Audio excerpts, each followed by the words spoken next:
Thank you.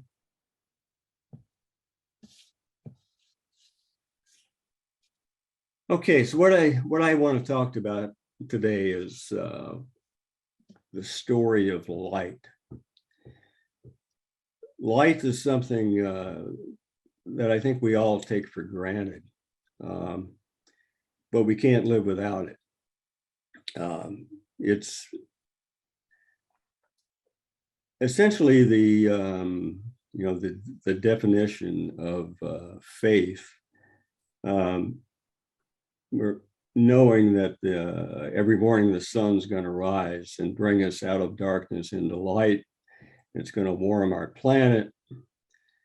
It's going to drive photosynthesis that feeds the trees and the flowers and the plants, which in turn feed the animals and the humans.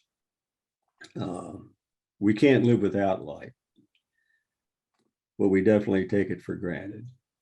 And it's also very predictable. If I wanted to know the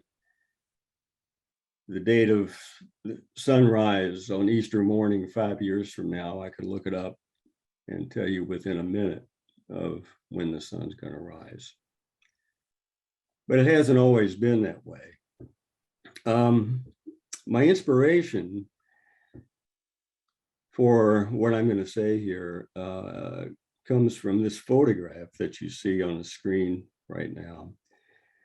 This is a photograph that was made available from the James Webb Space Telescope just a couple of weeks ago. And this particular star, you see the red arrow there, and just above the tip of the arrow is a point of light. That point of light was discovered by the Hubble Space Telescope earlier this year. But this particular photograph comes from James Webb. And the astronomers that discovered this have named it Earendel.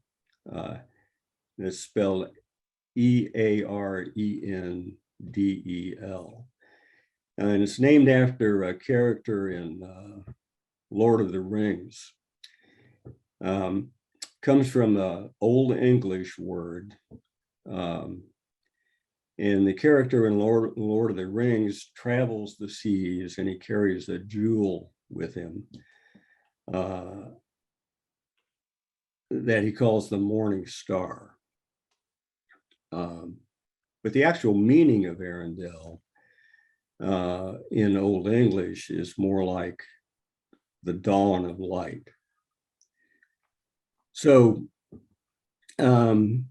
what is significant about this star is that astronomers have determined it to be 28 billion light years away from us.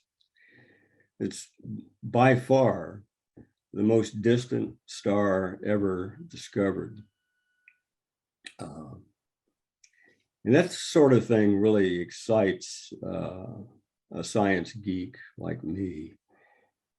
And so much so that I wrote a little poem. This is not a Joe poem, but I was inspired to write this, and I want to share it with you now. It's called The Shimmering. In the beginning, there was emptiness, darkness without form. Infinite energy flowed into the void, and primordial matter danced like swirling clouds of dust.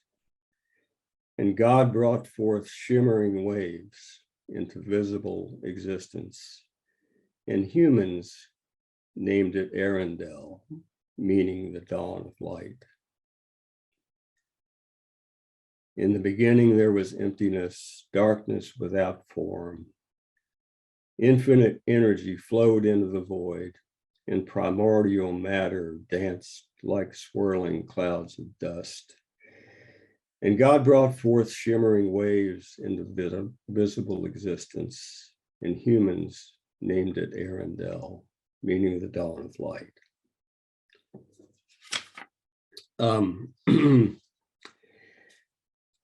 So I'll go ahead and take this screen share off.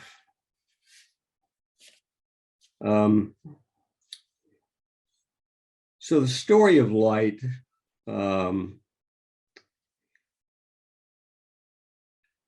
the scriptures tell us that God is light. And scriptures also say that God is love. So it seems to me that light and love must be related and interconnected. And it's this relational interconnection that I really wanted to explore today. So the last time Joe was with us 3 weeks ago, his last teaching in Heart to Heart before he left for Italy, he said that the purpose of Heart to Heart is to deepen our connection with the sacred. And it occurs to me that, you know, we live fragmented lives within this fragmented society, often separated by economics and politics, and religion, and all the rest. But at the same time, we are also all part of a larger wholeness. Sometimes we need to take a step back and reconnect. And that reminded me of a quote that I had read from Thich Nhat Hanh. The whole cosmos has come together to create you. You carry the whole cosmos inside of you. Love yourself, love others. We are all connected. And the Buddhists say that in order to understand the present moment, you have to return to the source. And they give an example that a single drop of the ocean carries the taste of the entire ocean. And so the taste of this present moment carries the taste of eternity.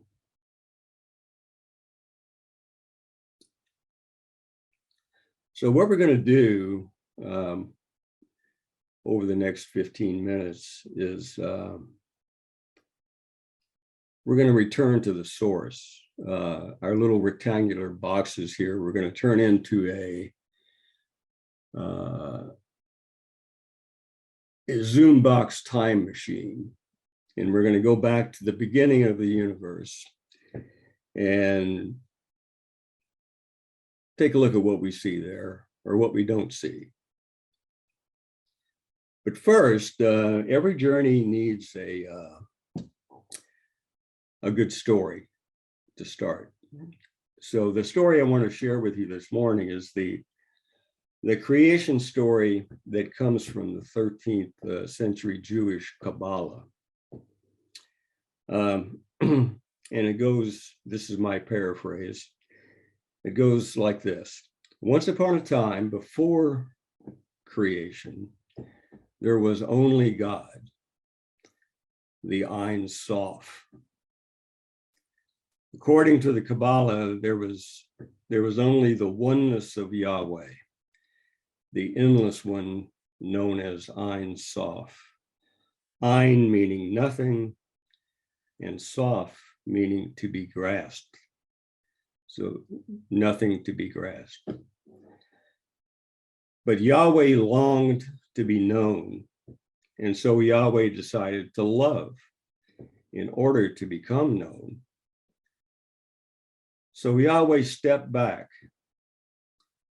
and withdrew a portion of his presence in order to create a void of darkness.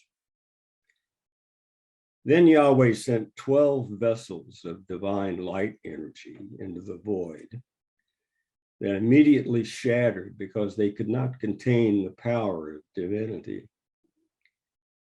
And so sparks of light energy were scattered in the void, like infinite grains of sand. And so the universe came into being to gather up the divine sparks into matter, wherever they were hidden. And all creation, therefore, contains the light energy of divine presence. So buckle up. We're going to take a trip 14 billion years back to the beginning of the universe in the blink of an eye, and boom, there we are. We're at the moment of the Big Bang, and what do we see? Absolutely nothing. Only darkness. Within the scientific community, there's competing theories about what actually happened at the moment of the Big Bang. But there's two principles that all the different people of science tend to agree on. The first principle is that the four fundamental forces of the universe were present at the very beginning. What are they? It's the strong nuclear force that holds the nucleus of an atom together, the weak nuclear force, which controls the radioactivity of a particle, the electromagnetic force, which holds an electron in its orbit around a nucleus. And the fourth one we're all familiar with is gravity. Without these four forces, nothing can exist. Our little boxes here couldn't exist. You couldn't exist, I couldn't exist. The universe can't exist without these four forces. Teilhard de Chardin referred to these four forces as forces of attraction. And he called them a form of God's love, the glue that holds the universe together. The second principle that all the scientific community agrees on is the conservation of energy. And that essentially says that energy cannot be created or destroyed. It can only be transformed. So all the energy that ever existed, all the energy that is out there right now, and all the energy in the future was there at the moment of creation. And then within a tiny fraction of a second, elementary particles started to appear. And energy was transformed into matter. At the beginning, it was being transformed into quarks and leptons, which are the building blocks of protons, neutrons, and electrons. And the creation of these elementary building blocks continued for almost 400,000 years. Until the expansion of the universe slowed down enough and these particles cooled off enough that out of that primordial soup,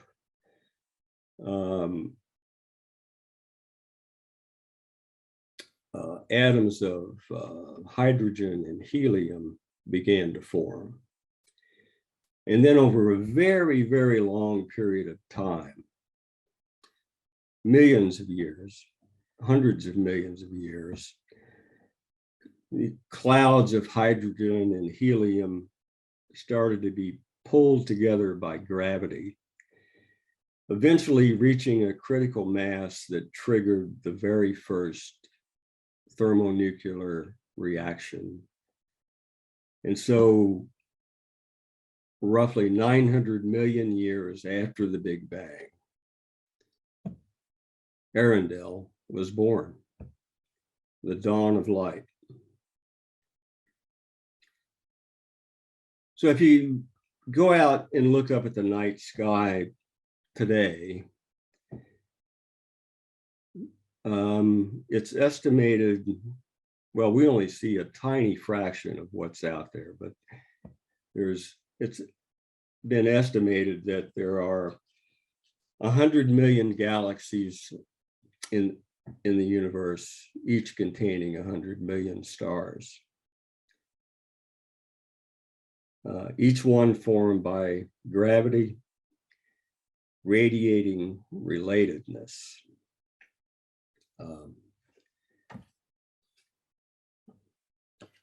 I don't know how many of you are familiar with Beatrice Brutto, but she died a couple of years ago, but she a brilliant scientist and theologian. And her writing is really difficult to read, but in Ilia Delio's book, The Hours of the Universe, Ilia writes about Beatrice, and I'd like to read something from that. So fundamental to Brutto's ideas is the new science of quantum reality, which basically tells us that interconnectedness lies at the core of all that exists. We are not individual substances, but centers of activity, or as Brutto writes, radiating centers and not gravitational centers. Each particular person may be likened to a particle in which our radiating centers are waves of relatedness. At the most fundamental level, we are all webs of energy, fields within fields, which means we are always connected to everything that comprises the world and the universe. We never act alone or think alone because the fundamental stuff of life is intrinsically relational. In our cosmic roots, we are already one. Our thoughts and our actions do something beyond what we can immediately perceive. We are not simply human beings. We are interbeings interacting with the great cosmic evolution of the whole.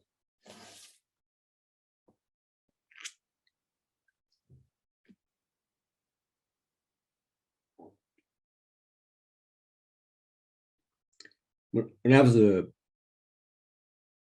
was a kid, downtown Louisville was a very different place back then. Very safe, very friendly people. And my mother used to let me go with a friend. We lived in a suburb of Louisville called St. Matthews. And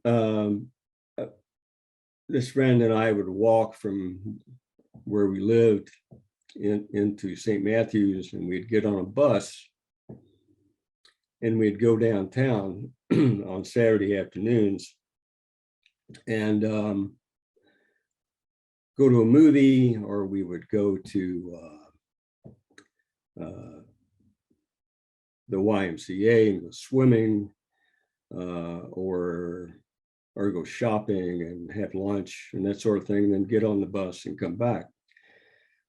But the bus from St. Matthews would take us downtown, and we'd get off the bus at the corner of 4th and Walnut. And that's the exact place where in 1958, I would have been 12 years old then,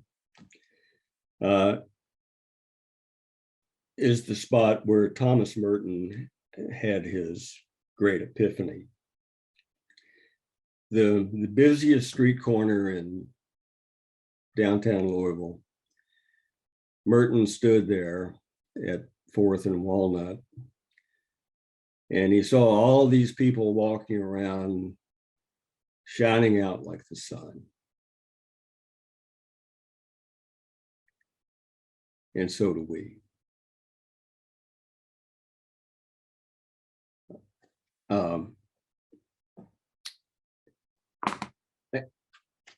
That pretty much completes what I wanted to say, but I don't think a heart-to-heart Sunday is complete unless we have a poem from Joe. So to end it, I want to read. This is the very last poem in Joe's last book, The Cave of the Heart, called The Four Remembrances. Today, we remember that for all eternity, in every situation, in wealth or poverty, sickness or health, happiness or difficulty, come rain or come shine, we will bless each other, both now and forever. We remember that the essence of our relationship was, is, and always will be dwelling in the cave of the heart. Today, we remember that this dwelling will ripen us, inevitably to become transpersonal hotspots, radiating the energy of love and transformation to one and all. Today, we remember the prayer of the cosmos, both now and forever, is simply this: I am, may we be. So, Susan, you can stop the recording now.